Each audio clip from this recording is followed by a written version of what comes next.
ሰላም ጤና ይስጥልኝ ክብራትና ክብራን ቻናላችን ቤተሰቦች እንዴት ቆያችሁልን? አዳዲስ መረጃዎችን ይዘን መተናል። አብራችሁን ቆዩ የአክብሮት ግብዣችን ነው። በቀዳሚነት የምንመለከተው የችሎት ዜና ነው። እንደሚታወቀው ሞዴል ቀነኒ አዱኛ ከዚህ ዓለም በሞት ከተለየች 2 ወር ከ2 ሳምንት ሆኗታል። ዛሬም እንግዲህ ቀነኒ አዱኛን አስመልክቶ ተቀጥሮ የነበረው ችሎት በፍርድ ቤት ተካሂዷል። ፍርድ ቤቱ ዛሬ በያዘው ቀጠሮ የአቃቤ ሕግ ባቀረበው ጥያቄ መሰረት ለተጨማሪ 8 ቀናት ቀጠሮ ሰጥቷል። ይህም ማለት የአቃቤ ሕግ በተጠርጣሪው ላይ ክስ ይመሰርታል ወይስ አይመሰርትም የሚለው ውሳኔ ለቀጣዩ ቀጠሮ ተላልፏል ማለት ነው።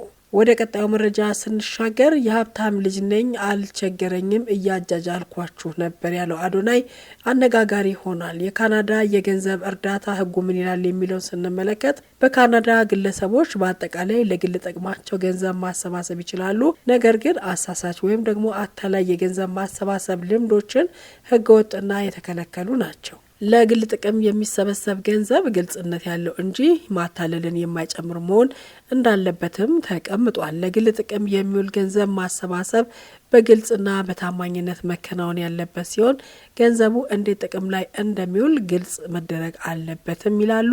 ብዙዎችም በዚህ ጉዳይ ላይ ይስማማሉ። ነገር ግን አሳሳች ወይም ደግሞ አሳሳች የገንዘብ ማሰባሰቢያ ዘዴዎች የተከተሉ ሰዎች ህጋዊ ቅጣቶች ሊያስከትሉ ይችላሉ ተብሎም እየተነገረ ነው የሚገኘው።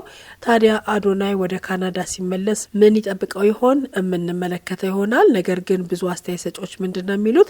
ተቸገርኩኝ እንጂ የድሃ ልጅ ነኝ አላለም የሚል ሀሳብ እየሰነዘሩ ነው የሚገኙት።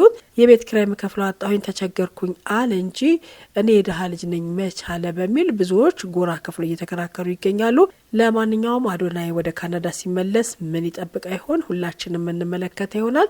ነገር ግን በዚህ ጉዳይ ላይ ብዙዎች በሁለት ጎራ ተከፍለው እየተወያዩበት ነው የሚገኙት፣ እየተከራከሩበትም ጭምር።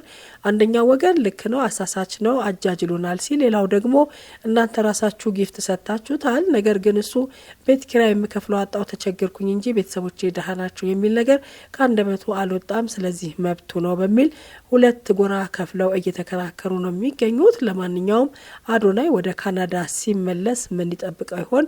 ሁላችንም የምንመለከተው ይሆናል። የተከበራችሁና የተወደዳችሁ የቻናላችን ቤተሰቦች አብራችሁን ስለነበራችሁ ምስጋናችን ከልብ ነው። ይህንን ቻናል ላይክ፣ ሰብስክራይብ ማድረጋችሁን አትዘንጉ። መልካም ጊዜ በያላችሁበት ቸር ይቆያል።